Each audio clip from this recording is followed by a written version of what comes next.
اعوذ باللہ من الشیطان الرجیم بسم اللہ الرحمن الرحیم الحمد للہ رب العالمین الحمد للہ الذی جعلنا من المتمسکین بالقرآن العظیم وجعلنا من المتمسکین بولایت امیر المؤمنین والصلاة والسلام علی سیدنا ونبینا وشفیع ذنوبنا وطبیب نفوسنا الذي سمي في السماء بأحمد وفي الأرضين بأبي القاسم المصطفى محمد اللهم صل على محمد وآل محمد وعلى آله الطيبين الطاهرين المعصومين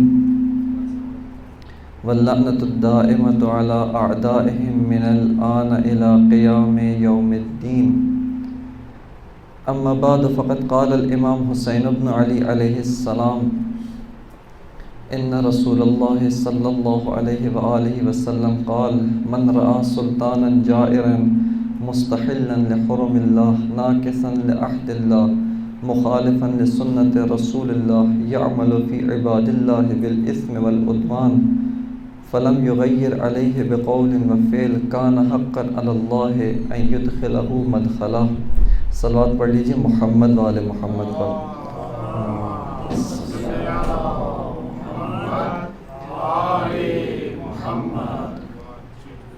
معزز و مکرم سامعین محترم، چونکہ آج اس سلسلہ مجالس کی آخری مجلس ہے اور کوشش کریں گے کہ ان چند دنوں میں آپ کی خدمت میں جو کچھ عرض کیا ہے اس کا ایک مختصر سا خلاصہ اور اس کے بعد وہ راہ حل، وہ طریقہ کار، وہ راستہ جس کے ذریعے سے ہم ان مشکل مراحل سے، ان فتن سے عبور کر سکتے ہیں، اس کو خداوند متعال کی کلام کی روشنی میں، اہل بیت کی فرمائشات، ان کی ہدایات کی روشنی میں آپ کی خدمت میں بیان کیا جا سکے. یہاں تک ہماری گفتگو پہنچی تھی کہ آپ کی خدمت میں عرض کیا کہ آہستہ آہستہ رسول خدا کی رحلت کے بعد سے امت مسلمہ انحرافات کا شکار ہو گئی، اور وہ تعلیمات، وہ ہدایات کہ جو رسول خدا دے کر گئے تھے، بیان فرمائی تھیں آپ نے، ان سے بعینی جس طرح آپ نے فرمایا تھا، جن چیزوں پہ تاکید کی تھی، اسی کے برعکس کام انجام دیا گیا. یہ آواز کے اندر تھوڑی صلوات پڑھ لیجیے محمد وآل محمد.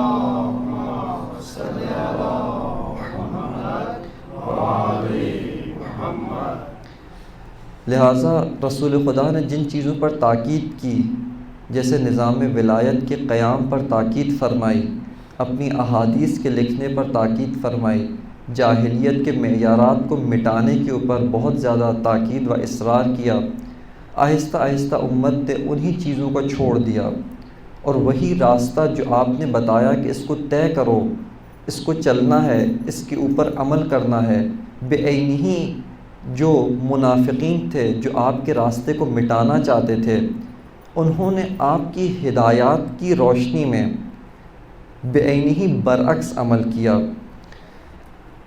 یہ ایک حکمت عملی کہ جس کی طرف ہم بہت متوجہ نہیں ہوتے ہیں، لیکن دشمنان بہت اچھی طرح سے اس کو جان لیتے ہیں، اور وہ یہ ہے کہ شیطان اور اس کے جو ساتھی ہیں، اس کے جو پیروکار ہیں، اس کے جو ماننے والے ہیں، اس کے راستے پر جو چلنے والے ہیں، ان کے پاس اپنی طرف سے کوئی علم نہیں ہے، ان کو اپنی طرف سے کسی چیز کا حتیٰ گمراہی کے راستوں کا بھی علم نہیں ہے.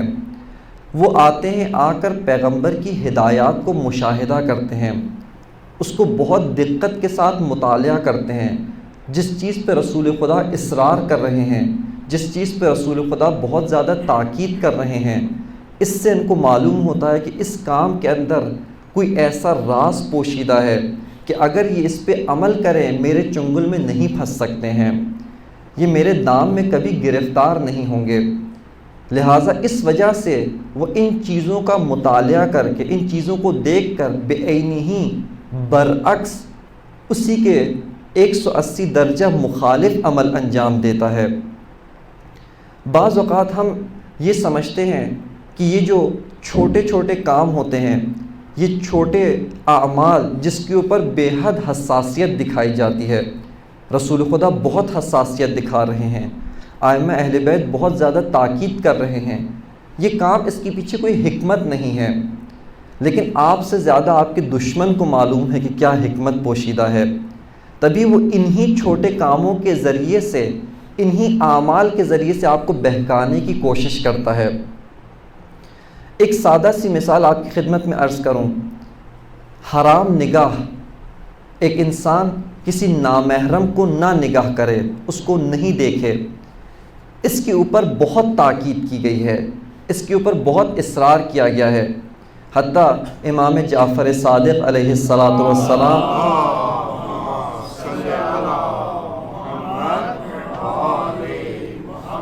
فرماتے ہیں کہ ایک حرام نگاہ شیطان کے ان تیروں میں سے ہے جو تیر مسموم ہوتا ہے۔ اگر گزشتہ زمانے کے جنگی جو ہتھیار ہوتے تھے ان میں آپ غور کریں، تیر کئی طرح کے تیر ہوتے تھے، بعض تیر ایسے ہوتے تھے جو صرف لکڑی کے بنے ہوتے تھے، حتیٰ ان کی جو نوک ہوتی ہے وہ بھی لکڑی کی ہوتی تھی، بعض تیر ایسے ہیں کہ جو تھوڑے تیز ہوتے تھے، ان کی نوک پر لوہے سے بھی ایک نوک بنائی جاتی تھی، لوہے کا ایک خول چڑھایا جاتا تھا کہ جو ذرا کو بھی پار کر کے جسم تک پہنچ جائے، اور جو اس سے بھی زیادہ ماہر تیر ہوتے تھے اور ماہر تیر انداز ہوتے تھے، وہ اس تیر کی نوک کو زہر میں بجھاتے تھے، زہر سے آلودہ کرتے تھے، تاکہ یہ تیر جب جسم کو لگے وہ پھیل کر پورے جسم کو اپنی لپیٹ میں لے لے، اور ایسا جنگجو جس کے جسم پر اس طرح کا تیر لگے، اس کی موت کا انتظار نہیں کرنا چاہیے۔ کیوں؟ چونکہ یہ زہر آہستہ آہستہ خود اپنا کام انجام دے دے گا۔ آپ ضرورت نہیں کہ آپ جا کے اس کا سر قلم کریں، آپ جا کے اس کو کوئی دوسرا وار کریں، دوسرا تیر لگائیں، اگر تیر پاؤں میں بھی لگا ہے یہ زہر پورے جسم میں پھیل کر اس انسان کو موت کے گھاٹ اتار دے گا۔ امام یہی فرما رہے کہ ایک حرام نگاہ یہ شیطان کے ان تیروں میں سے ہے جو تیر زہر آلودہ ہے، یعنی تم جو ایک نگاہ ڈالتے ہو، ایسا نہیں کہ ہم سمجھتے ہیں کہ ایک نگاہ ڈالنے کے بعد اس کا اثر ختم ہو گیا، کیا فرق پڑتا ہے، کیا حرج ہے، اگر ایک مرتبہ ایک چیز دیکھ لی کیا اشکال ہے، کیا نقصان رونما ہوتا ہے۔ امام فرماتے ہیں کہ یہ شیطان کا وہ تیر ہے جو زہر آلود ہے، یعنی یہ تیر ایک نگاہ جو تم نے ڈالی یہ آہستہ آہستہ تمہارے پورے وجود میں پھیل جائے گی، تمہارے پورے وجود کو اپنی لپیٹ میں لے لے گی، تمہارا پورا وجود اس کی لپیٹ میں آ جائے گا، یہاں تک کہ یہ بعض اس ہمارے ملک کے اندر تو یہ چیز رائج نہیں، لیکن انقلاب اسلامی کے بعد سے ایک چیز جو بہت اچھی طرح اس ملک کے اندر انجام پائی وہ یہ کہ وہاں پر مشاور ہوتے ہیں جو خاندانوں کو مشورہ دیتے ہیں۔ بعض اوقات خاندانوں کے اندر مشکلات پیدا ہو جاتی ہیں، زوجین کے تعلقات ان کے اندر مشکلات پیدا ہوتی ہیں، اولاد کے والدین کے ساتھ روابط، اسی طرح ان کے اندر مشکلات پیدا ہوتی ہیں، یا نوجوانوں کے مسائل آتے ہیں، آ کر علماء سے آ کر مختلف نفسیات دان ان سے مشورہ لیتے ہیں۔ اس میں سے ایک شخص کا کہنا ہے کہ اس کے پاس ایک جوان آتا ہے اور آ کر اس سے شکایت کرتا ہے، شکوہ کرتا ہے، کہتا ہے کہ جب بچپن میں چھوٹا تھا، 5 سال 6 سال کا تھا، تو عموماً والدین خیال نہیں کرتے ہیں، لحاظ نہیں کرتے ہیں۔ کہتا ہے کہ ہماری والدہ ہمیں ایک بعض محافل میں لے جاتی تھیں کہ جو محافل مکس محافل ہوتی تھیں، جہاں پہ خواتین بھی موجود ہیں، وہاں پر سب کچھ موجود ہیں، اس خیال کے ساتھ کہ یہ نابالغ ہے، اس کے اوپر ابھی تکلیف واجب نہیں ہوئی، اس کے لیے حلال و حرام کا دروازہ نہیں کھلا ہے، اس پہ واجب اور حرام نہیں ہوا ہے۔ اس وقت جو کچھ دیکھتے تھے، اس وقت جو کچھ دیکھا تھا وہ آج جوانی میں آ کر ہمیں تنگ کرتا ہے۔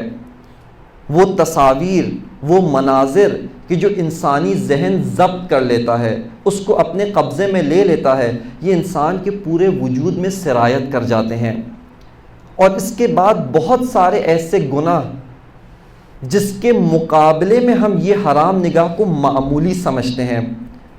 ہم جنسی مسائل میں، جنسی گناہوں میں عموماً جیسے ہی ذہن میں آتا ہے فوراً ذہن کسی اور طرف جاتا ہے، فوراً فلاں گناہ یہ بہت بڑا گناہ ہے. علماء کہتے ہیں کہ یہی ایک گناہ حرام نگاہ یہ بقیہ تمام گناہوں کے لیے دروازہ کھول دیتا ہے. یہاں تک کہ ایک حدیث عیسوی حضرت عیسیٰ فرماتے ہیں، اپنی قوم کو نصیحت کرتے ہیں، اپنے حواریوں کو نصیحت کر کے فرماتے ہیں کہ میرے بھائی موسیٰ نے، یعنی حضرت موسیٰ نبی نے تم کو یہ نصیحت کی تھی، وصیت کی تھی کہ زنا کے قریب مت جانا. میں اس سے ایک بالاتر چیز کہتا ہوں، اور میں یہ کہتا ہوں کہ حتیٰ اس کے بارے میں فکر بھی مت کرنا، اس کے بارے میں غور و فکر بھی مت کرنا، اس کے بارے میں سوچنا بھی نہیں. کیوں؟ کہتے ہیں کہ جس طرح سے ایک مکان، ایک مثال کے ساتھ سمجھایا بھی کہ ایک جگہ، ایک مکان، اس کے بیچ میں آپ آگ جلا دیں.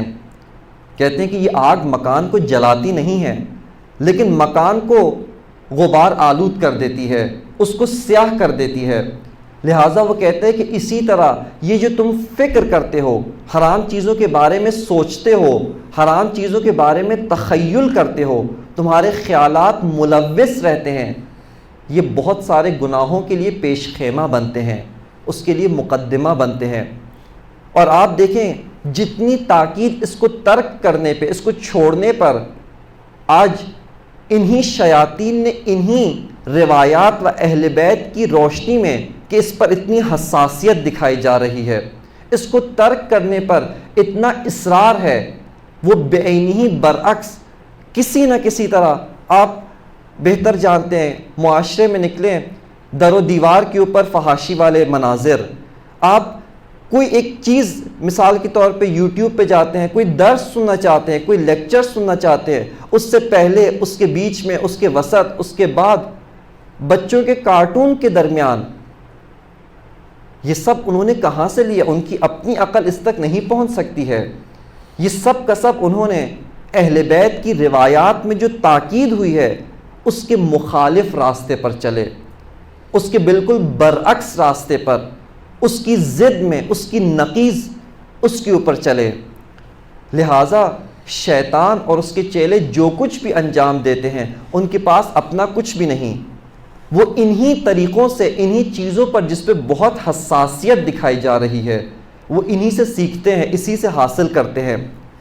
بس رسول خدا کے بعد آپ کی امت نے بھی، اور اس امت کے اندر موجود شیطان کے نمائندے منافقین، انہوں نے بھی رسول خدا کی ہدایات سے ہی، رسول خدا جس چیز پہ تاکید کر رہے ہیں، اصرار کر رہے ہیں، اسی سے سیکھا کہ بس اس کا مطلب ہے یہیں سے حملہ کرنا چاہیے.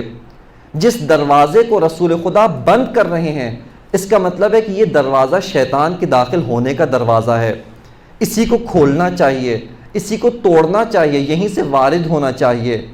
اور دین کی حفاظت کے لیے، دین کو قائم کرنے کے بعد، دین کا نظام مکمل ہو جانے کے بعد، دین کی ساری تبلیغ ہو جانے کے بعد، اس دین کی حفاظت کے لیے جس قلعے کو رسول خدا کھڑا کر رہے ہیں، قلعہ ولایت، کہ حدیث آپ کی خدمت میں عرض کی کہ ولایت علی ابن ابی طالب حصنی، خداوند متعال فرماتا ہے کہ میرا قلعہ ولایت علی ہے. جس قلعے کو رسول خدا کھڑا کر رہے ہیں کہ اگر یہ قلعہ قائم ہو جاتا، کوئی شیطان، کوئی شیاطین کے لشکر اس قلعے کا کچھ نہیں بگاڑ سکتے تھے، اس دین کا ایک ذرہ تبدیل نہیں کر سکتے تھے. ان کو پتا ہے کہ اسی قلعے کو پہلے مسمار کرنا چاہیے، یہیں سے حملہ کرنا چاہیے. اور ایک اور حدیث بہار الانوار کے اندر کہ جب رسول خدا نے غدیر کے اندر اعلان ولایت کیا تو اس موقع پر، ویسے کئی مواقع پر، کئی مقامات پر شیطان کی فریاد بلند ہوئی، شیطان کی چیخ بلند ہوئی. ایک مرتبہ جب وحی نازل ہوئی، نزول وحی کے وقت، جب رسول خدا غار حرا سے آ رہے تھے، امیر کائنات سے ملاقات ہوتی ہے. خب امیر المومنین پوچھتے ہیں کہ یا رسول اللہ ایک فریاد سنی میں نے، ایک چیخ سنی. اس پہ آپ نے فرمایا کہ یا علی تسمع ما اسمع وَتَرَى مَا أَرَى کہ اے علی تم وہی سنتے ہو جو میں سنتا ہوں، وہی دیکھتے ہو جو میں دیکھتا ہوں۔ اس کے بعد کہا کہ یہ کیسی چیخ تھی؟ فرمایا کہ یہ شیطان کی نا امیدی کی چیخ تھی۔ اس نے جو محنتیں کی تھیں اس محنت کے اوپر رسول خدا نے اور خداوند متعال نے نزول وحی کے ذریعے سے رسول خدا کو مبعوث کر کے اس پہ پانی پھیر دیا۔ دوسرا مقام جب شیطان کی فریاد بلند ہوئی، شیطان کی چیخ بلند ہوئی، وہ اعلان ولایت تھا کہ جب امیر المؤمنین کو رسول خدا نے من کنت مولا فہذا علی مولا کے ذریعے سے اس قلعہ ولایت کو قائم کیا، اس قلعہ ولایت کو نصب کیا، اس وقت شیطان کی فریاد بلند ہوئی کہ کیوں؟ کہ اگر یہ ولایت کا نظام واقعاً قائم ہو گیا جس طرح سے خدا چاہتا ہے، اس وقت میں اس امت کو کبھی گمراہ نہیں کر سکتا ہوں، میرے لیے کوئی دروازہ باقی نہیں بچے گا۔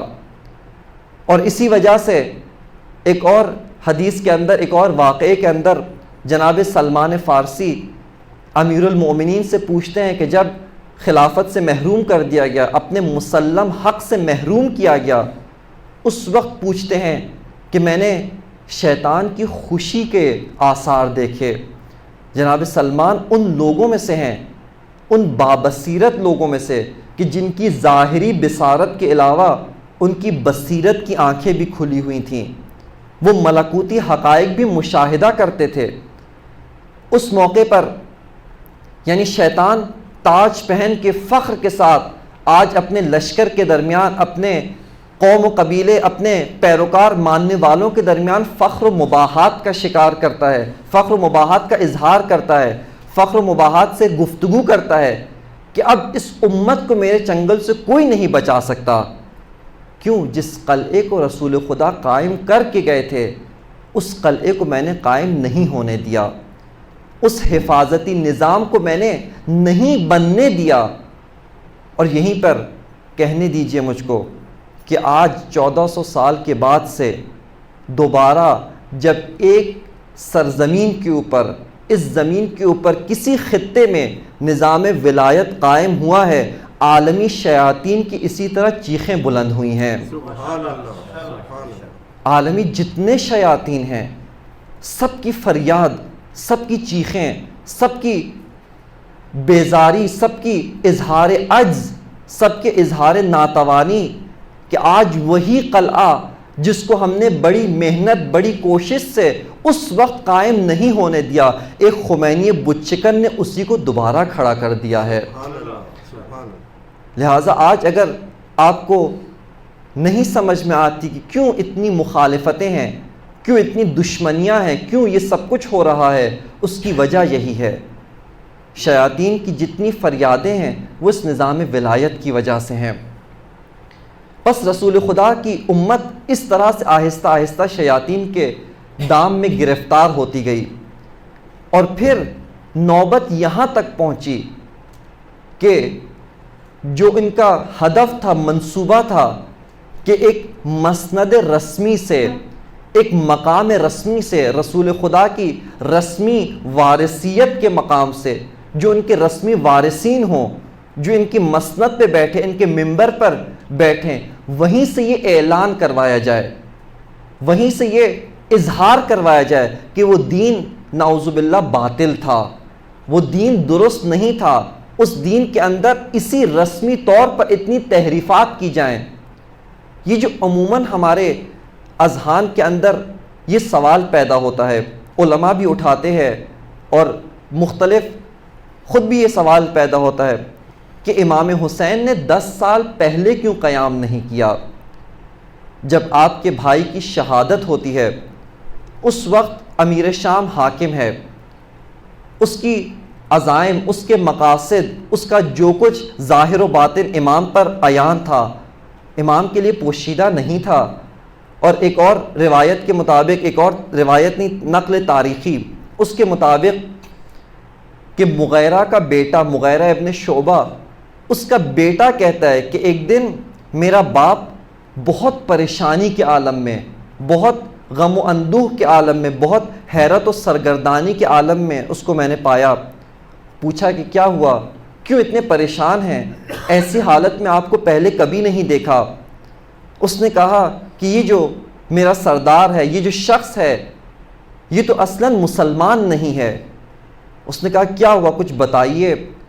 اس نے کہا کہ میں امیر شام کے پاس گیا، میں نے اس کو کہا کہ آپ کی زندگی کے آخری دن ہیں، کچھ عرصے کے بعد آپ اس دنیا سے رخصت ہو جائیں گے، بنو ہاشم پہ تھوڑی نرمی کریں، ان کے ساتھ کچھ نرمی سے پیش آئیں، ان کے اوپر اتنے ظلم و ستم نہ کریں، شاید آپ کا بھی نام تاریخ کے اندر خلفائے راشدین کی مانند اچھے الفاظ میں یاد کیا جائے، آپ کو برے الفاظ میں یاد نہ کیا جائے۔ یہاں پر وہ غضبناک ہو کے کہتا ہے کہ کہاں خلفاء کا نام موجود ہے، کہاں پر خلفاء کو اچھے الفاظ میں یاد کیا جاتا ہے؟ اور اس کے بعد کہتا ہے کہ یہ جس کا نام روزانہ 5 مرتبہ بلند کیا جاتا ہے، جب تک اس کے نام کا ذکر نہ مٹا دوں چین سے نہیں بیٹھوں گا۔ بس ان کی بھی وہی عزائم، اس کی حکومت میں اور اس کے بیٹے کی حکومت میں کوئی فرق نہیں۔ ایک جو فرق تھا جس کی وجہ سے امام حسین قیام کرتے ہیں، امام حسین اس کے خلاف نہضت شروع کرتے ہیں، تحریک چلاتے ہیں، لوگوں کو اکٹھا کرتے ہیں، وہ یہ فرق تھا کہ اس کے باپ نے وہ تمام رسومات جاہلی کو دوبارہ زندہ کیا، دوبارہ اٹھایا، دوبارہ قبرستانوں سے نکال کر مسلمانوں پر ان پر رائج کیا، ان پر حاکم کیا۔ اس کے بعد جو بعد والا مرحلہ تھا کہ اب یہ امت دوبارہ ان رسومات جاہلی کے اندر غرق ہو گئی ہے، اس کے بعد ایک قدم آگے، اور وہ یہ کہ یہ جو ظاہری نفاق کا پردہ، نفاق کا جو نقاب اڑا ہوا تھا، جو ظاہری اسلام کا نام لیتے تھے، اسلام کا اظہار کرتے تھے، اس پردے کو بھی چاک کر کے دوبارہ امت اس کفر جلی، شرک جلی پر واپس پلٹ جائے، دوبارہ اس شرک جلی کا کھلم کھلا اظہار کیا جائے۔ وہ کفر، وہ بت پرستی، وہ ارتداد جس کو رسول خدا دفن کر کے گئے، وہ بت جن کو رسول خدا مسمار کر کے، ان کو توڑ کر ریزہ ریزہ کر کے آپ نے زمین پر بچھا دیے تاکہ لوگ چلتے ہوئے ان کو اپنے قدموں سے پائمال کریں، ان کے دلوں سے اس گوسالے کی، ان بتوں کی محبت نکلے، ختم ہو، اس ثقافت کو دوبارہ زندہ کیا جا سکے۔ یہ وہ اصلی ہدف تھا، یہ وہ اصلی مقصد تھا کہ جس کے بعد اگر یہ ہدف عملی جامہ پہن جاتا، یہ ہدف عملی طور پہ رائج ہو جاتا، آج ہمارے پاس اسلام نام کی کوئی چیز باقی نہ رہتی، آج ہمارے پاس کچھ نہیں بچنا تھا۔ حتیٰ یہ ظاہری نماز، آپ تعلیمات حضرت عیسیٰ کو اٹھا کر دیکھ لیجئے، آج ان کی امت میں کہاں نماز موجود ہے، ان کی امت میں کہاں روزہ موجود ہے، ان کی امت میں وہ تعلیمات کہ جو حضرت عیسیٰ کہہ کے گئے تھے حتیٰ ظاہری طور پر بھی موجود نہیں ہیں۔ یہی نماز، یہی روزہ، یہی حج کہ اس وقت حج پہ بہت بھیڑ، بہت رش، اگر اپنے ناپاک عزائم میں کامیاب ہو جاتا یہ سب بھی باقی نہیں رہنا تھا۔ لہٰذا امام حسین اس کے خلاف قیام کرتے ہیں۔ اب یہاں پر ہمارے لیے جو ایک اساسی و بنیادی ترین سوال موجود ہے، وہ سوال یہ ہے کہ جب اجتماعی فتنوں کا شکار ہوتے ہیں ہم، جب اجتماعی فتنوں کے ذریعے سے خداوند متعال کسی قوم کا، کسی امت کا امتحان لیتا ہے، ان کے پاس راہ حل کیا ہے، ان کے پاس بچنے کا راستہ کیا موجود ہے، وہ ان فتنوں سے، ان سیلاب سے کیسے صحیح و سالم باہر آ سکتے ہیں، اس کو جاننا ضروری ہے۔ مولا کائنات امیر المؤمنین علی ابن ابی طالب علیہ السلام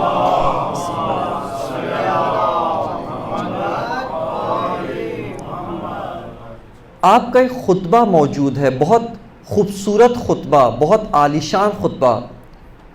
ویسے اگر کل نہج البلاغہ کو ہم ایک مرتبہ اسی نگاہ سے دیکھیں، اسی جہت سے اس کا مطالعہ کریں کہ فتنوں سے کیسے بچا جا سکے، چونکہ جب امام گوشہ نشین ہے تب بھی امت فتنوں کا شکار ہے، جب امام ظاہری طور پہ حاکم بنتے ہیں تب بھی امت فتنوں کا شکار ہے۔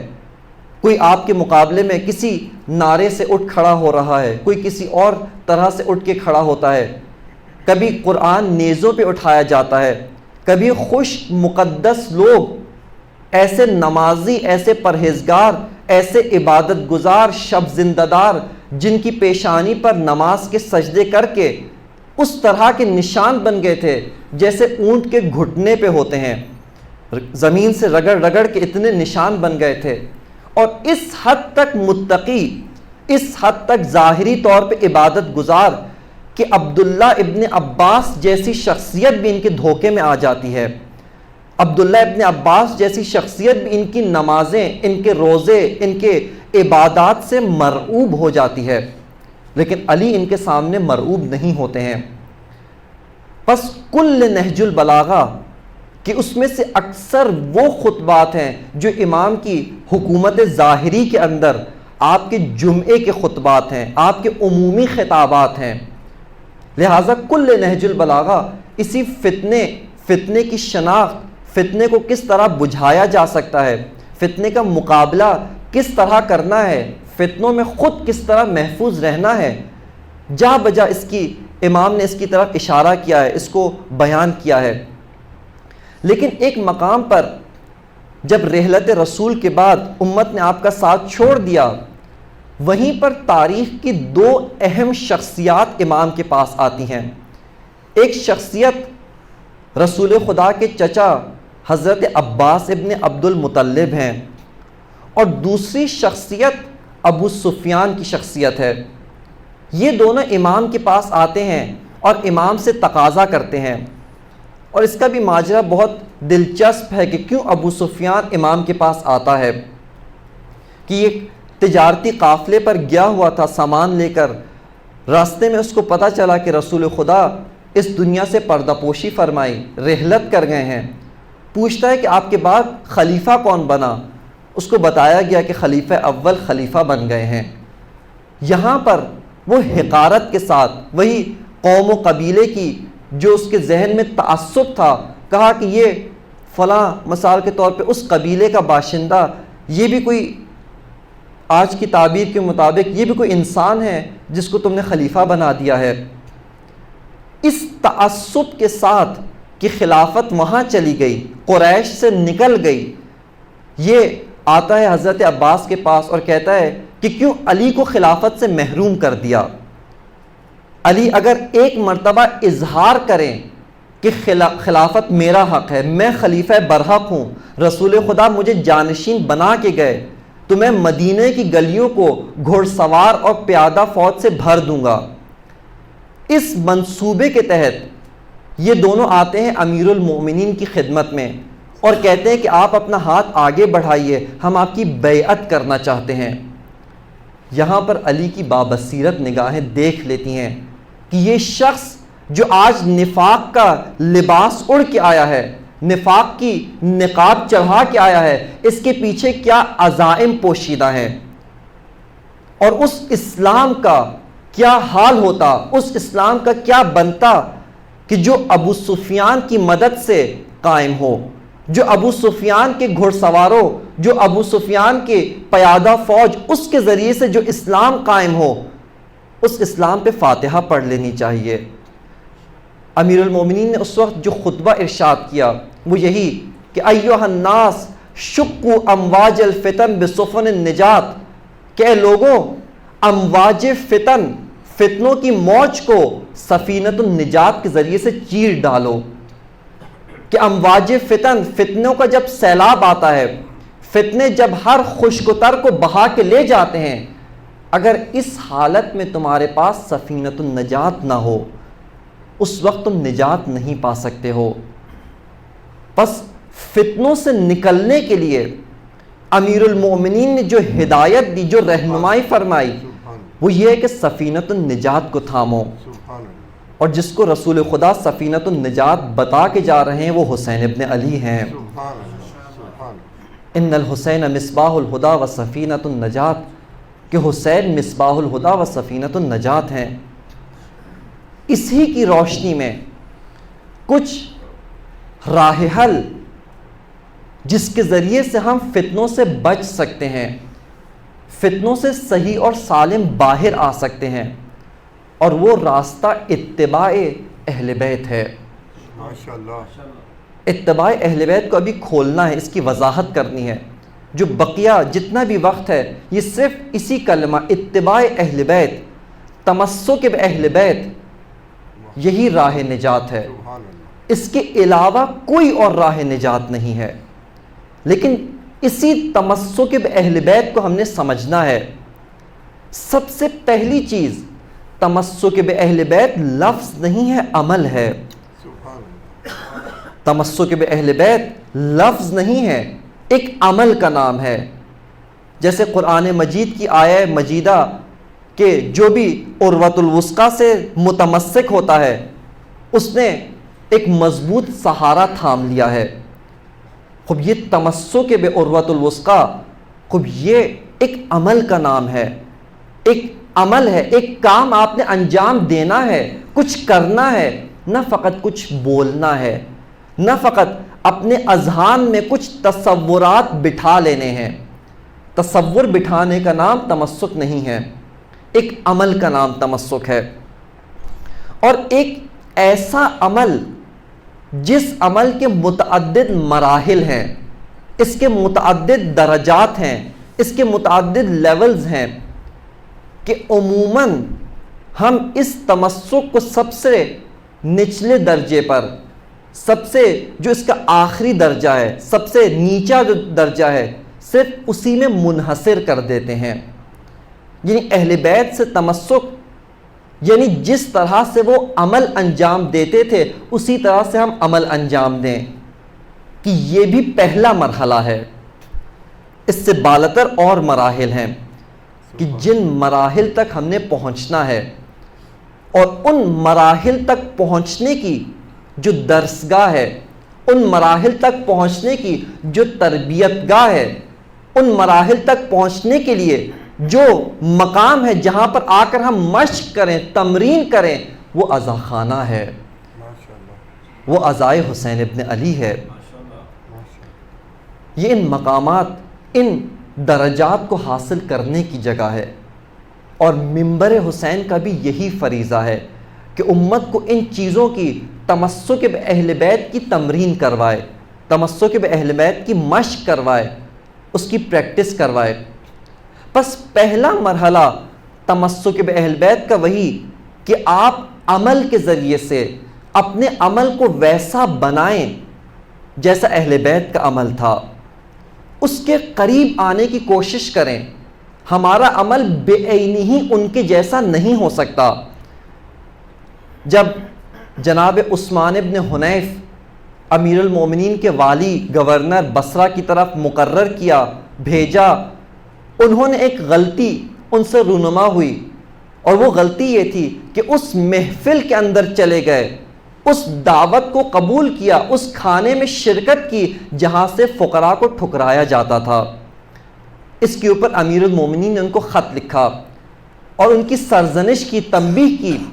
اس کے بعد فرماتے ہیں کہ اے عثمان، آپ کبھی بھی میری طرح زندگی نہیں گزار سکتے، آپ کے لیے ممکن نہیں ہے۔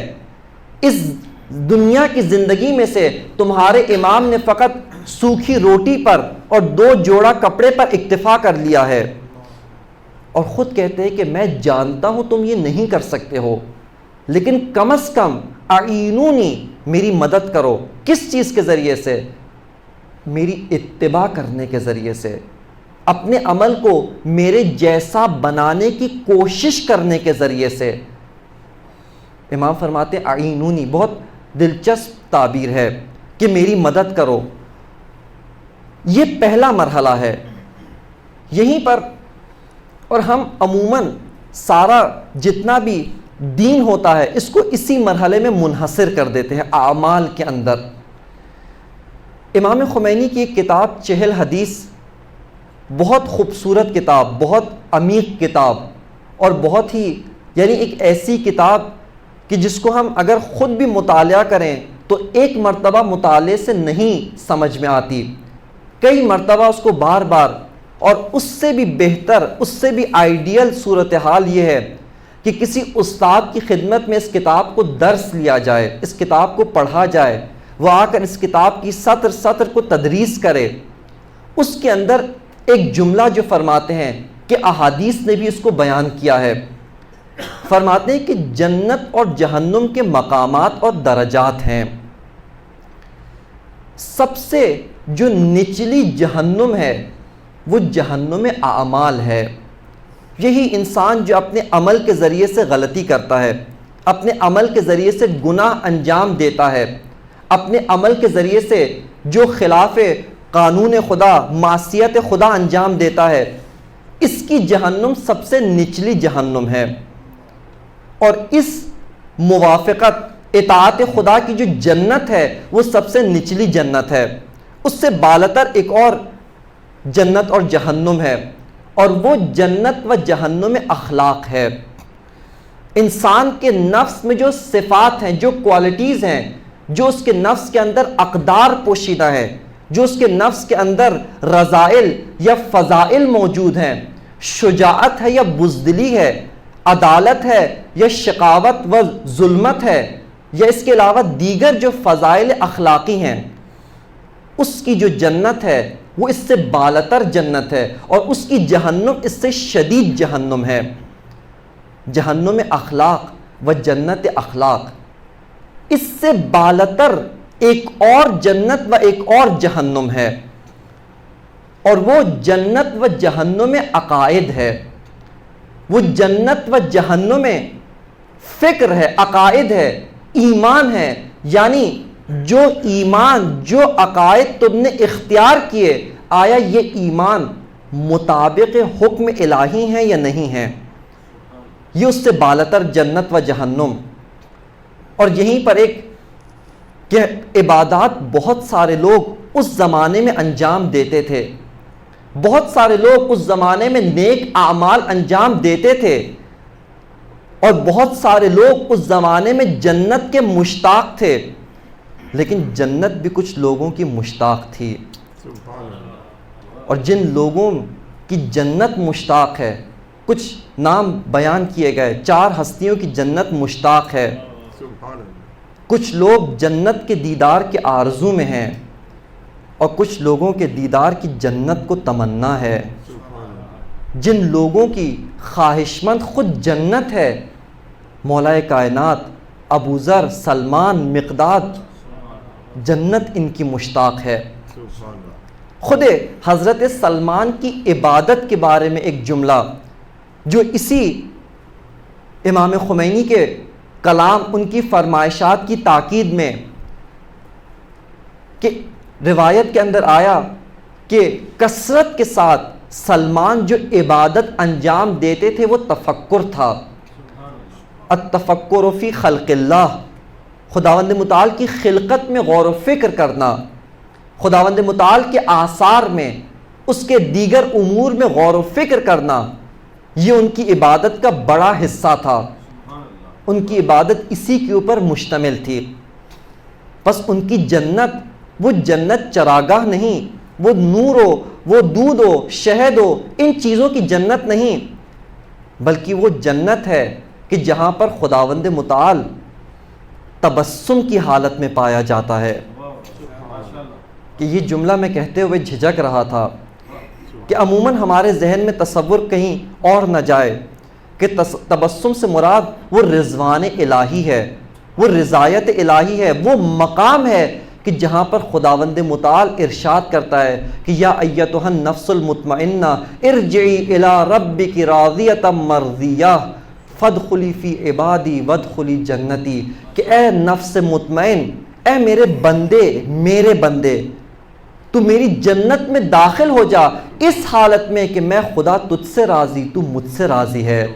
محمد والے محمد بابا سے بلند صلوات۔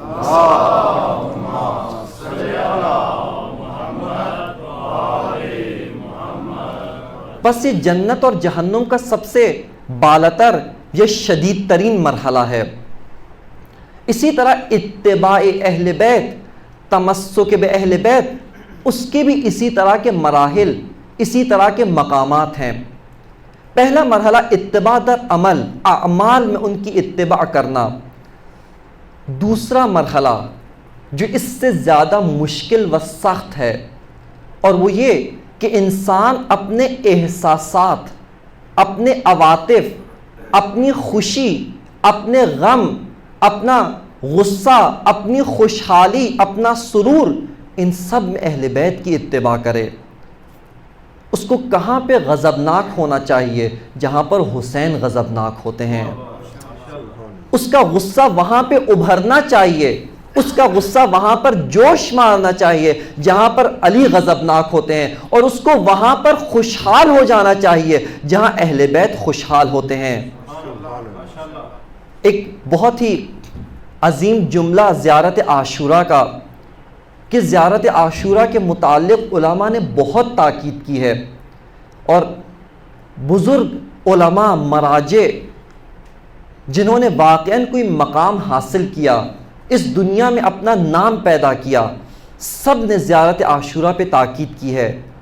تمام اعمال کے ساتھ، اس کی تمام جزئیات کے ساتھ، 100 مرتبہ لان سلام اور دعائے علقمہ کے ساتھ بہت زیادہ تاکید کی کہ یہ اہل بیت کے جو خزائن ہیں، جس میں انہوں نے بھر بھر کے ہمیں جھولیاں بھر بھر کے، خزانے بھر بھر کے ہمیں عطا کیا ہے، اس میں سے ایک یہ زیارت عاشوراء ہے.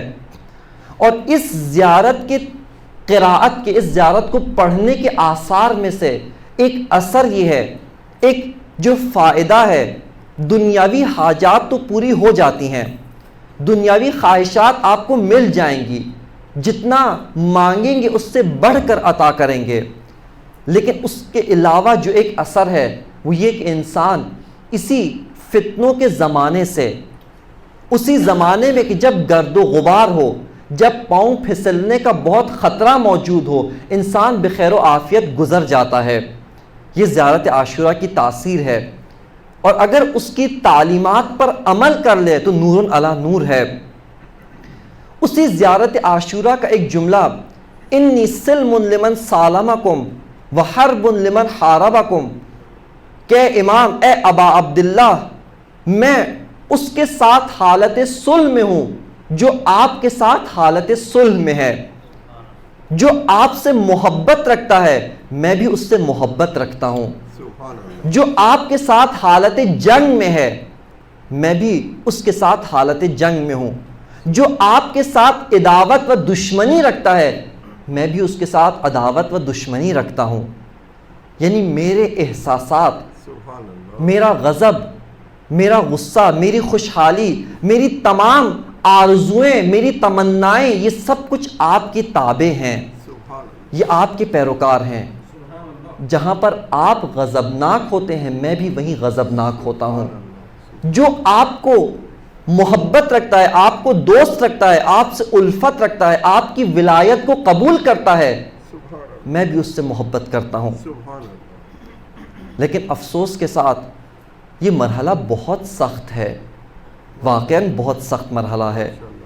انسان اپنے پورے وجود کے ساتھ، اپنے پورا وجود، احساسات اس کے پورے وجود پہ غالب ہوں، لیکن خدا کی خاطر، رضائے اہل بیت کی خاطر، چونکہ سامنے والا عاشق حسین ہے، اپنے غصے کو پی جائے، یہ جوان مردی ہے.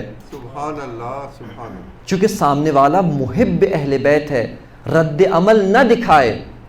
ممکن ہے وہ خطا کار ہو، ممکن ہے غلطی اسی کی ہو، لیکن چونکہ محب اہل بیت ہے، عاشق حسین ہے، میں رد عمل نہ دکھاؤں. ماشاءاللہ، یہ بہت بڑا مرحلہ ہے. ماشاءاللہ.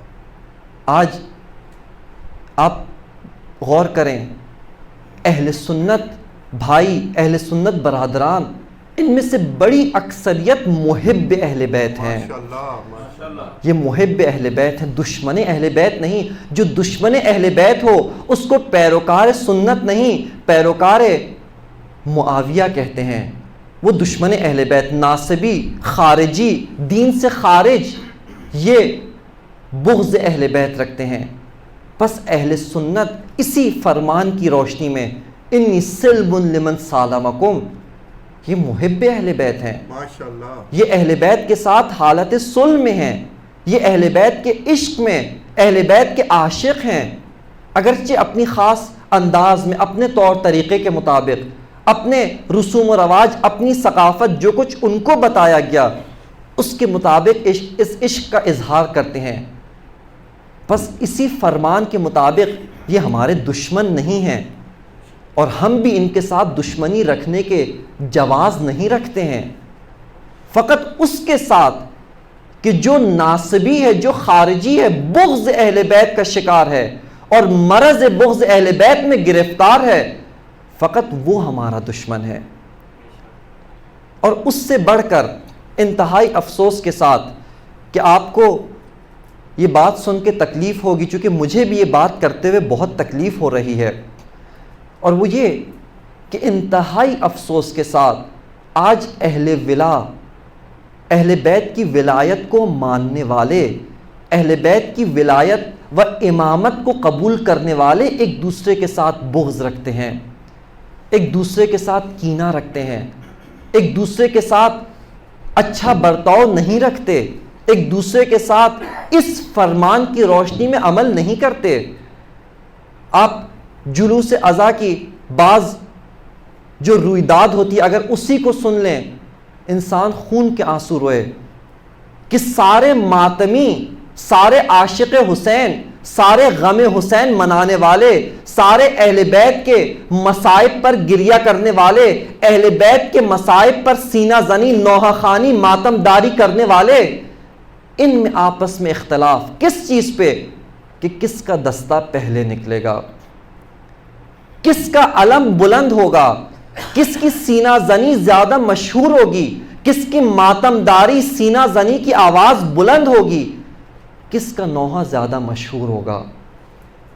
اس کے اوپر، اور حتیٰ بعض جو واقعات میں نے سنے بیان نہیں کر سکتا کہ اسی بات کے اوپر عزادارو وہ علم بلند نہیں جس کا قد لمبا ہے، وہ علم بلند ہے جس کو حسین قبول کر لے. سبحان اللہ، سبحان اللہ. وہ علم بلند نہیں کہ جو بہت لمبا علم ہے لیکن مولا عباس اس کو رد کر دیں، وہ علم جس کو مولا عباس قبول کرنے سے انکار کر دیں کہ یہ علم تم نے ہماری یاد میں نہیں اپنی شہرت کے لیے لگایا ہے، اپنے دستے کو بلند کرنے کے لیے، اپنے دستے کی واہ واہ کروانے کے لیے لگایا ہے. وہ علم بلند ہے جس کو حسین قبول کرے. اگرچہ ایک بچے نے ایک بانس پر صرف شبیہ علم ہی کیوں نہ بنائی ہو، اگر یہی قبول ہو جائے اس کی دنیا اور آخرت کے لیے کافی ہے. وہ سینہ زنی، وہ نوحہ خوانی، وہ مجالس عزا، حتیٰ وہ مجالس جو پڑھی جاتی ہیں، جو پڑھنے والے ہیں، وہ مجالس جس کا مجمع بڑا ہو، وہ مجلس قبول نہیں. یہ معیار نہیں، معیار یہ ہے کہ وہ مجلس جس کو حسین اپنی بارگاہ میں قبول کر لیں، اگرچہ 2 افراد کیوں نہ ہو، اگرچہ گھر کی تاریکی میں کیوں نہ ہو، وہ مجلس بڑی مجلس ہے، اور وہ مجلس کامیاب مجلس ہے. ماشاءاللہ. بس معیارات، حب اور بغض کے معیار، اہل ولا کے اندر بھی یہ مشکل موجود ہے.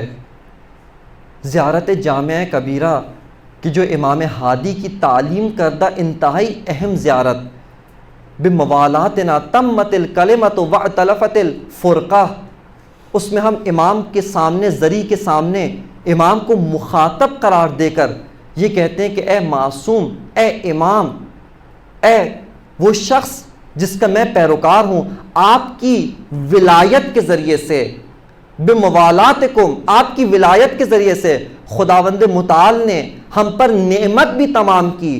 اور دوسرا جملہ وَأَتَلَفَتِ الْفُرْقَةِ، ہمارے اختلافات، ہمارے تفرقے کو خدا نے آپ کی ولایت کے ذریعے سے جوڑا ہے. سبحان اللہ. آج جو ہم مختلف قوم، قبائل، حسب و نسب، جاہ و مکان، منصب رکھنے والے افراد ایک جگہ جمع ہو جاتے ہیں، یہ ولایت اہل بیت کی وجہ سے جمع ہوتے ہیں. ماشاءاللہ. اور بہت سارے علاقوں کے اندر کہ یہ رسم توڑنے کی ضرورت ہے. سب اہل بیت، لیکن چونکہ فلاں علاقے کا ہے، اس کو قبول نہیں کیا جاتا. حتیٰ ان علاقوں کے نام پر امام بارگاہ بنانا، فلاں قوم کا امام بارگاہ ہے، فلاں دوسرے قوم کا امام بارگاہ ہے، فلاں قبیلے کا امام بارگاہ، فلاں مثال کے طور پہ قندھاریوں کا امام بارگاہ، فلاں پشتون قوم کا امام بارگاہ، فلاں گلگت والوں کا. حتیٰ کسی نے بتایا کہ یہ ہم شمالی علاقہ جات کو ایک سمجھتے ہیں، خود ان کے اندر کتنے اختلافات. نگر کا شیعہ گلگت کی شیعہ کو قبول نہیں کرتا، سکردو کا شیعہ نگر کی شیعہ کو قبول نہیں کرتا، اور بلتستان کا شیعہ ان دونوں کو قبول نہیں کرتا. بس اس کا مطلب ہے حب اور بغض اس کی اساس وہی جاہلیت کے معیار ہیں، وہی علاقہ پرستی ہے. ماشاءاللہ. بس نعرہ تکبیر، اللہ اکبر، نعرہ رسالت، یا رسول اللہ، نعرہ حیدری. بس یہ جو معیارات ہیں اس کو اپنی حب اور بغض احساسات اس کو تابع اہل بیت کرنا، یہ دوسرا مرحلہ. ماشاءاللہ. اور تیسرا مرحلہ اس سے بالاتر، اپنی فکر کو، اپنے سوچنے کے انداز کو، اپنا فیصلہ کرنے کے معیارات کو، میزانات کو، ان کو تابع فکر حسین کرنا. یہ تیسرا معیار، یہ بالاترین سطح کہ جس سطح پر ہم اہل بیت کے ساتھ متمسک ہو سکتے ہیں. ایک گفتگو اسی مقام پر چند سال پہلے منطق حسین کے نام سے، منطق سید الشہداء، یعنی وہ معیارات، وہ اصول، وہ ضوابط، وہ قواعد، وہ قوانین جن کی اساس پر امام حسین کوئی فیصلہ کرتے ہیں، ماشاءاللہ. ان کی اساس پر امام کوئی اقدام اٹھاتے ہیں، اقدام کرتے ہیں. سبحان اللہ. ان قوانین، ان ضوابط کو حاصل کرنا، ان ضوابط کو اپنی زندگی کے اندر لاگو کرنا، اور اس بلوغ فکری تک پہنچنا، اس ارتقاء فکری تک پہنچنا، اس مقام فکری تک پہنچنا کہ جب ہم امام حسین کے ہم فکر ہو جائیں، ہم قدم ہونے سے پہلے. توجہ کیجیے گا، ماشاءاللہ. یہ نقطہ بہت اہم. ایک انسان عمل کیسے انجام دیتا ہے؟ کوئی بھی عمل.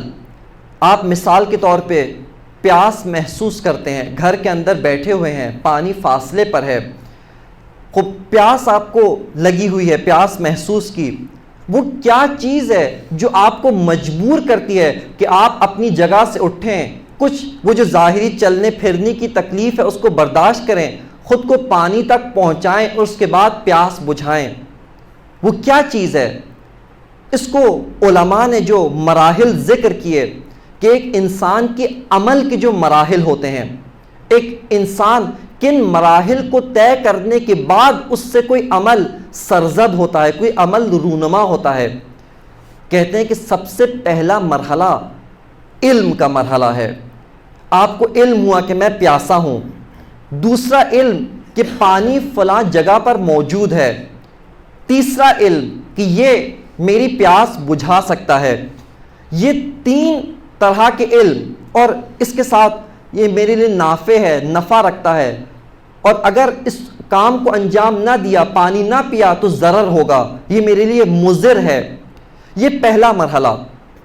دوسرا مرحلہ کہ یہ علم شوق میں بدلتا ہے، یعنی علم ایک مرحلے کو عبور کرتا ہے، اس میں شدت پیدا ہوتی ہے. اگر پیاس معمولی ہو، آپ اپنی جگہ سے نہیں ہلتے، آپ کچھ دیر صبر کرتے ہیں، برداشت کر لیتے ہیں. لیکن اگر یہی پیاس شدت اختیار کرے، شدید ہو جائے، اس کے بعد آپ کو اپنی جگہ سے حرکت دیتی ہے، اٹھاتی ہے. یہی علم کہ یہ پیاس شدید ہو گئی، اس کے تکلیف کا احساس، اس کے تکلیف کا علم، یہ جب شدید ہو جائے یہ شوق میں بدل جاتا ہے. اشتیاق، شوق کی اصطلاح خاص ہے، یہ شوق میں بدلتا ہے. اس شوق میں جب انتہا تک پہنچتا ہے اس کے بعد ارادہ کرتا ہے، اور پھر چوتھے مرحلے پر انسان فعل کو، کام کو انجام دیتا ہے. بس انسان جو ایک موجود شعوری ہے، حیوان سے اسی مرحلے پر ممتاز ہے، ایک موجود عقلانی، ایک موجود عقلی، ایک موجود جو اپنے شعور علم کی اساس پر کام انجام دیتا ہے، وہ انسان علم کی بنیاد پر کام انجام دیتا ہے۔ جس طرح کی فکر رکھتا ہوگا، جس طرح کی منطق رکھتا ہوگا، جس طرح کے معیارات رکھتا ہوگا، جس طرح کے اصول اور ضوابط رکھتا ہوگا، اس سے ویسا ہی عمل انجام پائے گا، چاہے وہ کتنے فاصلے پر کیوں نہ ہو، چاہے امام کے ساتھ بہت زمانی فاصلہ ہو، مکانی فاصلہ بہت زیادہ ہو، لیکن اگر سطح فکری کے لحاظ سے، اپنے سوچنے کے معیار و انداز کے لحاظ سے اس فکر تک پہنچ گیا جو امام حسین کی فکر ہے، اگر اس ارتقاء فکری کے نزدیک ہو گیا کہ جو اہل بیت کی فکر ہے، اس سے وہی عمل انجام پائے گا جو عمل مورد رضایت اہل بیت ہے، اس سے وہی عمل انجام پائے گا۔ لیکن اگر اس مقام تک نہیں پہنچا، اس سطح فکری تک نہیں پہنچا، اس بصیرت تک، ان معیارات تک نہیں پہنچا، ممکن ہے کہ علی کے لشکر میں کیوں نہ ہو، لیکن علی سے جدا ہو جائے گا۔ کیوں؟ چونکہ جو چیز ملاتی ہے، جوڑتی ہے یا توڑتی ہے، وہ فکریں ہوتی ہیں، وہ افکار ہوتے ہیں۔ ہم فکر افراد، ہم نظریہ افراد یہ عموماً اکٹھے ہو جاتے ہیں، یہ عموماً ایک ساتھ ہو جاتے ہیں، زمانی و مکانی فاصلہ اتنی اہمیت نہیں رکھتا۔ بس تیسرا جو تمسک ہے، تیسرا جو مرحلہ ہے جو ہم نے طے کرنا ہے تاکہ اہل بیت سے تمسک کر سکیں، ان مشکل فتن کے اندر اس سے عبور کر سکیں، وہ تیسرا مرحلہ ہم فکر حسین ہونا ہے، ہم فکر اہل بیت ہونا ہے، ان کے افکار کو اختیار کرنا، ان کے افکار کو اپنانا ہے۔ جس افق پر پہنچ کر وہ سوچتے ہیں، وہ فیصلہ کرتے ہیں، وہ کوئی چیز کا اظہار کرتے ہیں، اقدام کرتے ہیں، اگر ہم اسی افق فکری تک پہنچ جائیں، اسی مقام تک پہنچ جائیں، ہم سے بھی وہی عمل انجام پائے گا۔ سید نصر اللہ کہتے ہیں، جس نے پوری دنیا کے اندر تشیع کا سر فخر سے بلند کیا، جس نے آج کے خیبر کو للکارا، آج کے خیبر، آج کے مرحب و انتر کو پچھاڑا، کیسے آپ اس مقام تک پہنچے؟ اگر صرف اور صرف ہم امیر کائنات کے واقعات پڑھتے رہیں، اس فکر تک نہ پہنچیں، اس منطق تک نہ پہنچیں، اس معیارات و اصول و ضوابط تک نہ پہنچے، ہم سے وہ عمل نہیں انجام پا سکتا جو عمل شبیہ علی ہے۔ ہم کبھی بھی ہم شبیہ حسین بناتے ہیں، شبیہ تابوت بناتے ہیں، لیکن اس سے بڑی چیز جو ہم سے طلب کی گئی وہ یہ ہے کہ آپ خود شبیہ اہل بیت بن جائیں۔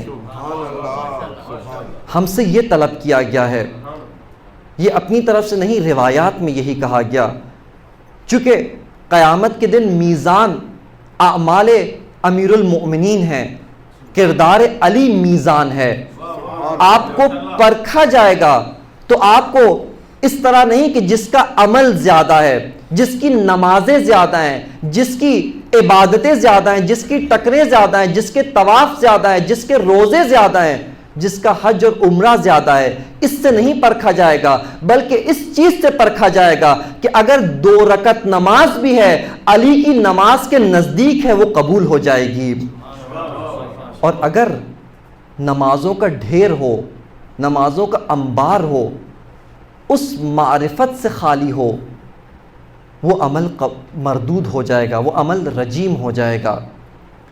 بس ہم سے جو چاہا گیا ہے، طلب کیا گیا ہے، وہ طلب یہ ہے کہ آپ خود شبیہ اہل بیت بن جائیں، آپ کا کردار اہل بیت کے کردار کی مانند ہو جائے، ان کے کردار کی خوشبو آتی ہو، ان کے کردار کا رنگ و بو، اس کی جھلک آتی ہو، اس طرح سے کہ لوگ، آپ جب لوگوں کے سامنے جائیں، آپ کو اپنا آئیڈینٹی کارڈ کے ذریعے، اپنے نام کے ذریعے، اپنے مذہب کے ذریعے، اپنی زبان کے ذریعے تعارف نہ کروانا پڑے کہ میں جعفر صادق کا ماننے والا ہوں، بلکہ آپ کا جب کردار دیکھیں، آپ کا جب گفتار دیکھیں، طور طریقہ دیکھیں، چلنے کا انداز دیکھیں، بے ساختہ کہے کہ ایسا کردار جعفر صادق کے ماننے والوں کے علاوہ نہیں ملتا ہے، ماشاءاللہ۔ بس یہ ان کے ماننے والے کا کردار ہے۔ بر محمد وآل محمد بلند ترین صلوات۔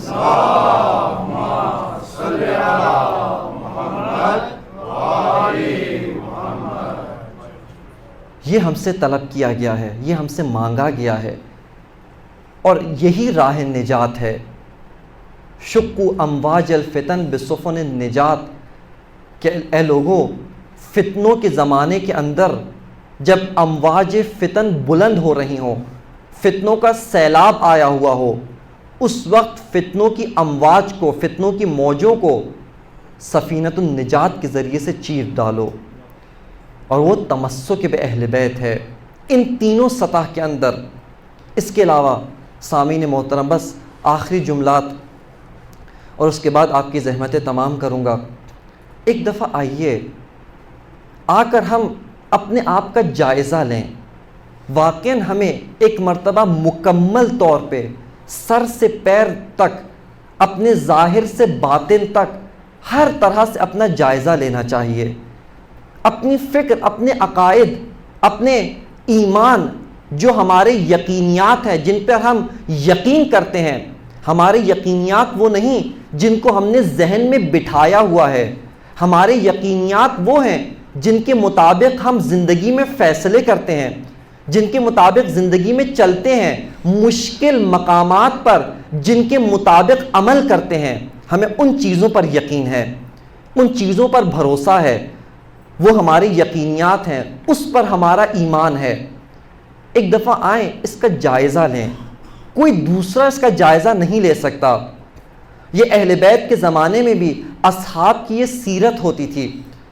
ایک دفعہ آتے تھے، آ کر اپنے تمام اعتقادات، تمام عقائد لا کر امام کے سامنے پیش کرتے تھے کہ مولا میں ان چیزوں پر یقین رکھتا ہوں، میرا یقین اس چیز پر ہے، آپ آئیے تصحیح کیجئے، بتائیے کہ میں جس چیز پہ یقین رکھتا ہوں یہ صحیح ہے یا صحیح نہیں ہے۔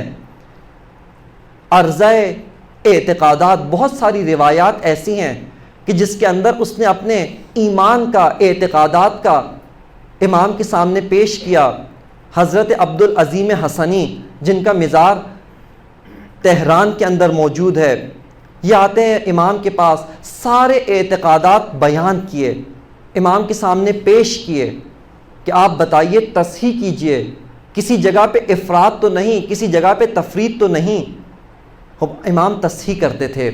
آج امام موجود نہیں ہے ہمارے سامنے، امام تک ہماری دسترسی نہیں ہے، امام کی ظاہری زیارت سے، امام کی ظاہری ملاقات سے ہم محروم ہیں، لیکن کلام امام موجود ہے۔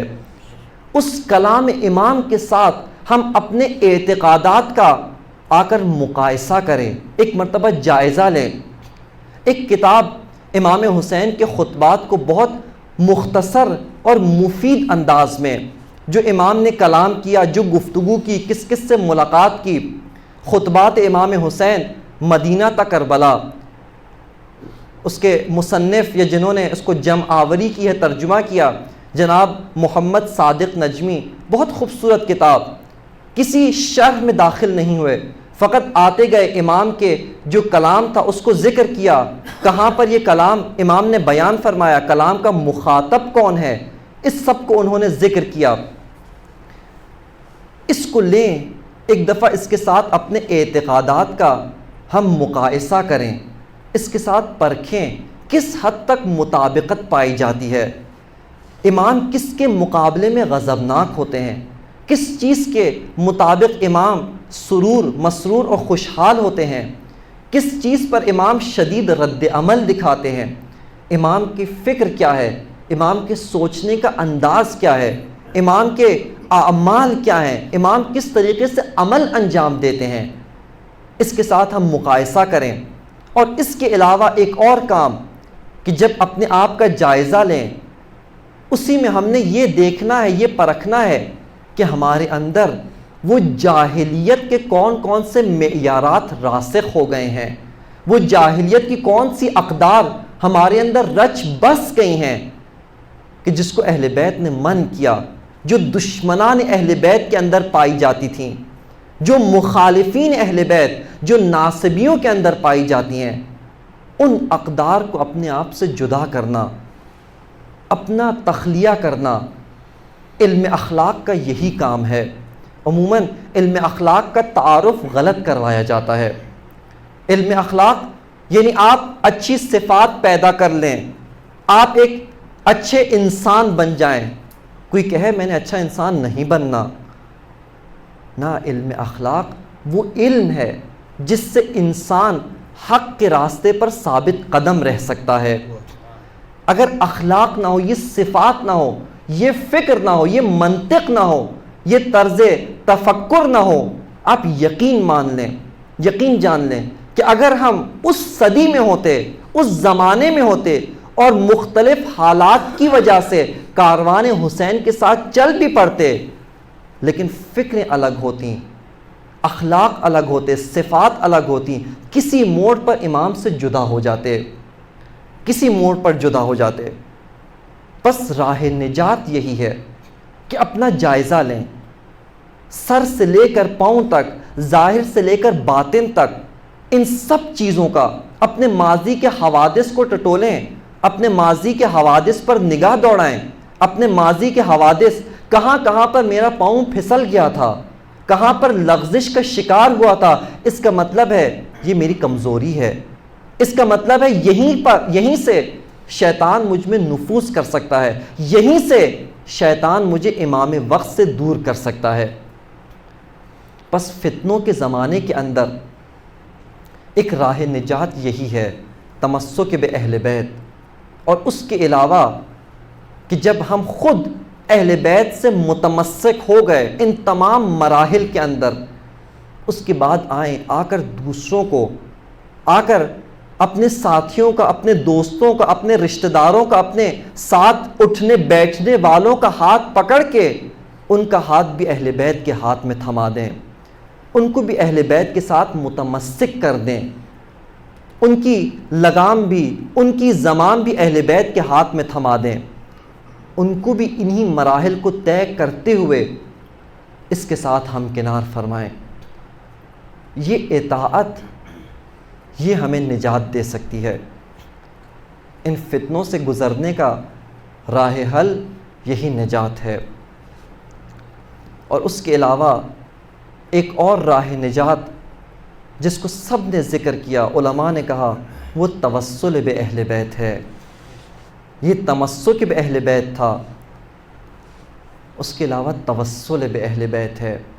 اپنی عاقبت بخیری کی فکر کرنا، اپنی عاقبت بخیری کے لیے دعا کرنا اور عاقبت بخیر ہونے کو طلب کرنا، اور جس امام کے ساتھ، جس معصوم کو سب سے بڑا وسیلہ قرار دیا گیا کہ تمام ائمہ معصومین کا دروازہ ہیں، وہ سید الشہداء ہیں، اور باب الحسین عباس ابن علی ہے۔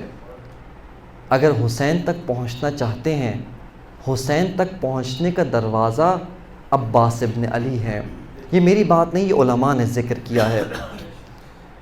اور عباس تک پہنچنے کا دروازہ سکینہ بنت الحسین ہے۔ یہ مراحل ہیں۔ رسول خدا تک پہنچنا چاہتے ہو، مدینۃ العلم تک پہنچنا چاہتے ہو، باب العلم چاہیے۔ باب العلم کا دروازہ سید الشہداء ہیں، اور سید الشہداء وہ حقیقت ہماری اس عظمت تک جس طرح سے حق ہے اس طرح سے رسائی نہیں، ایک دروازہ چاہیے۔ حسین تک پہنچنے کا دروازہ عباس ابن علی ہے، اور عباس سے بھی توسل کرنا چاہتے ہیں، مولا عباس کی خدمت میں حاضر ہونا چاہتے ہیں، مولا عباس کو بھی اگر کسی کا واسطہ دینا چاہتے ہیں، وہ واسطہ سکینہ بنت الحسین ہے،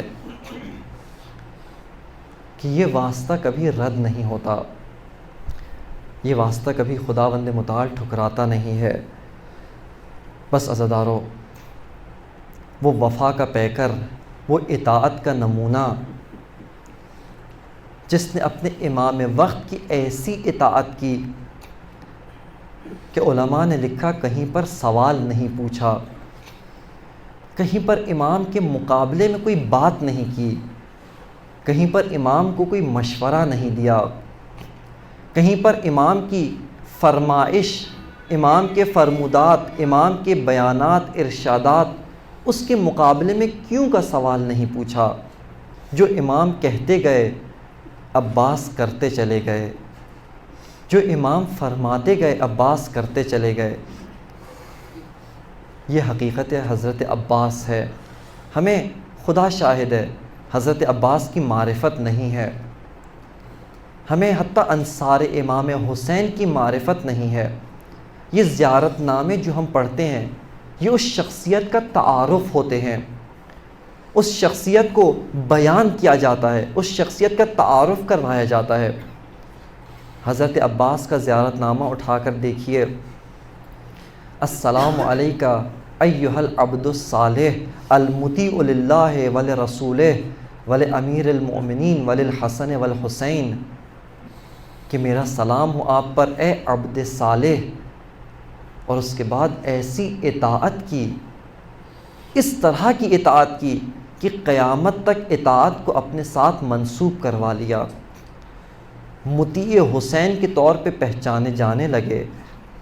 کس مقام پر پہنچے ہوں گے، کس حد تک امام حسین کے ہم فکر ہو گئے ہوں گے۔ روایات نے لکھا، علماء نے بیان کی، آپ جانتے ہیں، ان واقعات کو نہیں پڑھ سکتا۔ کتنے مقامات پر مولا عباس غضبناک ہوئے، مولا عباس کا غصہ جوش مارتا ہے، ان کی شجاعت جلوہ کرتی ہے، تجلی کرنا چاہتی ہے، حسین کا اشارہ دے کے ٹھنڈے ہو جاتے ہیں۔ امام کی آنکھوں کے تابع، امام کی آنکھوں کا اشارہ دیکھ کر عباس پیچھے ہٹ جاتے ہیں۔ کہیں پر تلوار نیام سے باہر آ گئی، مولا نے کہا تلوار واپس چلی گئی۔ اس حقیقت کو عباس ابن علی کہتے ہیں۔ عصر عاشور سب سے پہلے جو شخصیت امام کی خدمت میں آتی ہے، اذن جہاد طلب کرتی ہے، امام سے میدان میں جانے کی اجازت مانگتی ہے، علماء نے لکھا، علماء نے بیان کیا، وہ حضرت عباس تھے۔ آ کر امام سے اجازت طلب کی کہ مولا اجازت دیجیے، دشمنوں کے خلاف جہاد کرنا چاہتا ہوں۔ مولا حسین فرماتے ہیں کہ بھیا عباس، آپ میرے لشکر کے سپہ سالار ہیں، جنگ کا قانون یہ نہیں ہوتا کہ سپہ سالار میدان میں جائے، لشکر موجود ہو۔ آپ نے ابھی اس لشکر کو تیار کرنا ہے، اس لشکر کو آمادہ کرنا ہے، اس لشکر کو میدان میں بھیجنا ہے۔ مولا عباس پیچھے ہٹ جاتے ہیں۔ ایک ایک صحابی حسین، ایک ایک ناصر حسین کو تیار کیا، اس کو زرہ پہنائی، گلے میں شمشیر حمائل کی، گھوڑے پر روانہ کیا۔ عباس روانہ کرتے گئے، حسین لاشیں اٹھا اٹھا کر لاتے گئے۔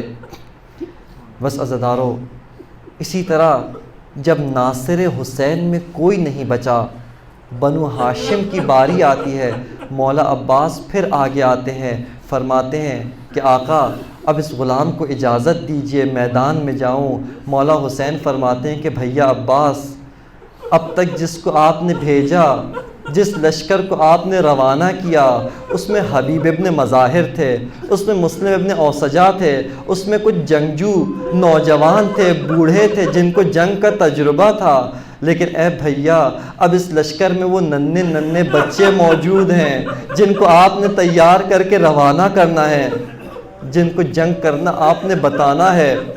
ابھی تو 13 سالہ قاسم کو آپ کی ضرورت ہے، ابھی تو اون محمد کو آپ کی ضرورت ہے۔ مولا عباس پیچھے ہٹ گئے۔ بس عزادارو، مقتل کہتا ہے، روایت کہتی ہے کہ ایک وہ وقت آیا کہ لشکر حسین میں صرف حسین اور عباس بچے۔ مولا عباس آگے آتے ہیں، امام حسین سے اجازت طلب کرتے ہیں، کہتے ہیں کہ آقا و مولا اب جان سینے میں ٹکتی نہیں ہے، اب لشکر میں کوئی نہیں بچا، اب وہ لشکر ہی کہاں جس کا میں سپہ سالار ہوا کرتا تھا، اجازت دیجئے میدان میں جاؤں، آپ کے دشمنوں سے جہاد کروں۔ مولا حسین اجازت دیتے ہیں، فرماتے ہیں کہ بھیا عباس جائیے، لیکن جانے سے پہلے تھوڑا پانی لا دیجئے۔ مولا حسین پانی طلب کرتے ہیں۔ بس عزادارو روایت نے لکھا مولا عباس نے یہ سنا، خیمے کا رخ کیا، مشکیزہ جب اٹھا رہے ہیں، نیزہ جب اٹھا رہے ہیں، آپ کو دوسرے خیام سے بچوں کے العطش العطش کی آوازیں آتی ہے، بچوں کے پیاس کی وجہ سے گریہ کرنے کی آوازیں آتی ہے۔ عزادارو مولا عباس آنسو بہاتے ہوئے مشکیزہ اٹھاتے ہیں، نیزہ اٹھا کر علی کا بیٹا گھوڑے پر سوار ہوا، فرات کے گرد پہرا ہے، علی کے کڑیل جوان نے پہرے کو چیرا، فرات میں گھوڑا ڈالا، گھوڑے سے اترے۔ مولا عباس نے ایک چلو میں پانی لیا، نہیں معلوم کیا چھوڑ کر کیا سوچ کر پانی کو واپس بہا دیا، چلو کو واپس پھینک دیا، لیکن لگتا ہے کہ جب چلو اٹھایا ہوگا پانی کے اندر مولا حسین کا چہرہ یاد آیا ہوگا، مولا حسین کے بچوں کی شکل یاد آئی ہوگی، اپنے نفس سے یہی خطاب کر کے کہا ہوگا کہ میں پانی پی لوں، میرا آقا پیاسا ہے، میرے حسین کے بچے پیاسے ہیں۔ بس عزادارو ایک مرتبہ مشکیزہ بھر کے مولا عباس آئے، خیام کی جانب رخ کیا، خیام کی جانب جاتے ہیں۔ روایت کہتی ہے، مقتل کہتا ہے کہ مولا عباس جنگ نہیں لڑ رہے، ساری کوشش ہے کس طرح سے یہ مشکیزہ صحیح و سالم خیام تک پہنچا دوں، کس طرح سے یہ مشک صحیح و سالم حسین کے بچوں تک پہنچا دوں۔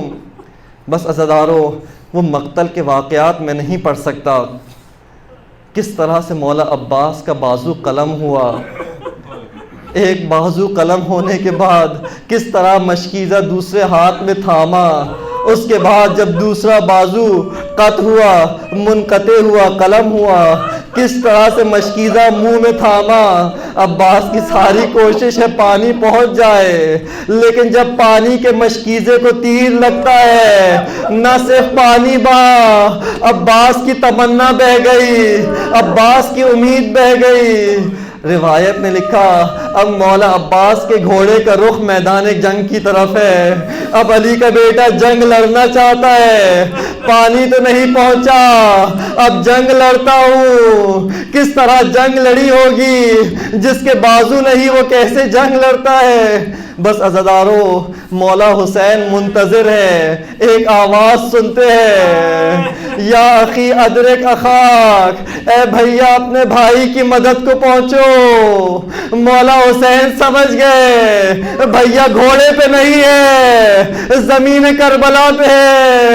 روایت نے لکھا مولا حسین فرماتے الان ان کا سرازاری، بھیا عباس اب میری کمر ٹوٹ گئی، وحلت قیلتی، میری طاقت ختم ہو گئی۔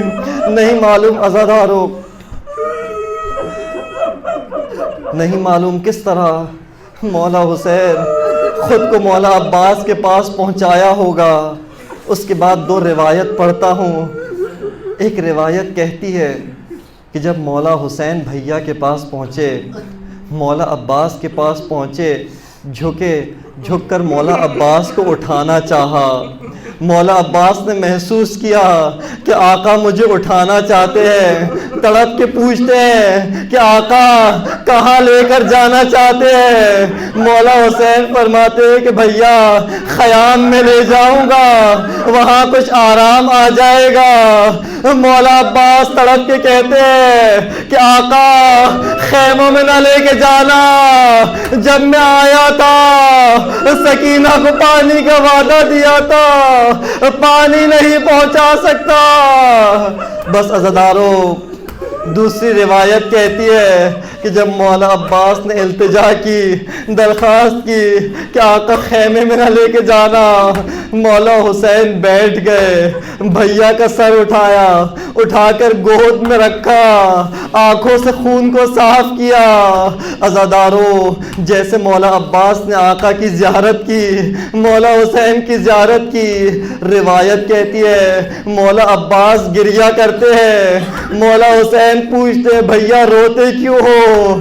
فرماتے ہیں کہ آقا جب میں غلام گھوڑے سے گرا، میرا آقا میرے سرہانے آیا ہے، اس نے میرا سر اٹھا کر گود میں رکھا ہے، وہ وقت یاد کر کے روتا ہوں جب میرا آقا تنہا ہوگا، جب زہرا کا لال گھوڑے سے گرے گا، اس کا سر خاک کربلا پہ ہوگا، کربلا کی تپتی ریت پر اس کا سر ہوگا، شمر اس کے سینے پہ بیٹھا ہوگا، پشت سر سے خنجر چڑھا رہا ہوگا۔